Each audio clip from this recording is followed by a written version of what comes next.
জাতীয় সংসদে সংরক্ষিত নারী আসন নিয়ে ৪ মাস ধরে চলা আলোচনার পর সিদ্ধান্তে পৌঁছেছে ঐকমত্য কমিশন। কিন্তু বিস্ময়করভাবে পুরো আলোচনা জুড়েই নারীদের অংশগ্রহণ ছিল না বললেই চলে। নারী অধিকার কর্মীরা এই প্রক্রিয়াকে সরাসরি নারী বিদ্বেষী বলে অভিহিত করেছেন।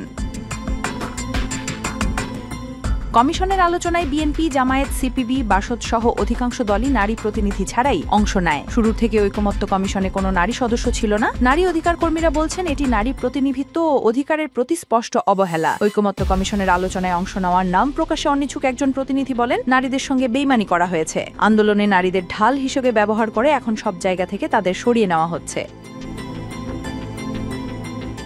এ বিষয়ে দলের অবস্থান ব্যাখ্যা করে বিএনপির মিডিয়া সেলের সদস্য মাহবুবা হাবিবা বলেন, দলের মধ্যে কে কোন বিষয় নিয়ে কাজ করবেন তা ভাগ করা থাকে। ঐকমত্য কমিশনের বিষয়ে যাদের দায়িত্ব দেওয়া হয়েছে সেখানে হয়তো নারী প্রতিনিধি নেই, কিন্তু গুরুত্বপূর্ণ অন্য বিষয়ে নারী প্রতিনিধিরা অংশ নিচ্ছেন।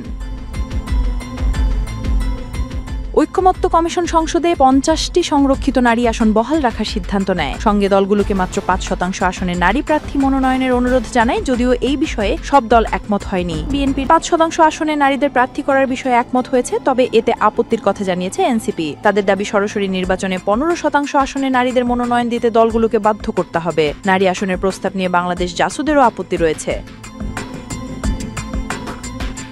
নারী বিষয়ক সংস্কার কমিশনের সুপারিশ ছিল সংসদে 600 আসন করে 300টি সংরক্ষিত নারী আসন রাখা এবং এসব আসনে সরাসরি নির্বাচন আয়োজন, কিন্তু সেই দুটি প্রস্তাবই উপেক্ষিত হয়েছে। বাংলাদেশ মহিলা পরিষদ সহ বিভিন্ন নারী সংরক্ষণ ও ব্যক্তিত্ব কমিশনের সিদ্ধান্ত প্রত্যাখ্যান করে 100 সংরক্ষিত নারী আসন এবং সরাসরি নির্বাচনের দাবি জানায়। তারা মনে করেন কমিশনের সিদ্ধান্ত নারী প্রতিনিধিত্বকে আরও পিছিয়ে দেবে।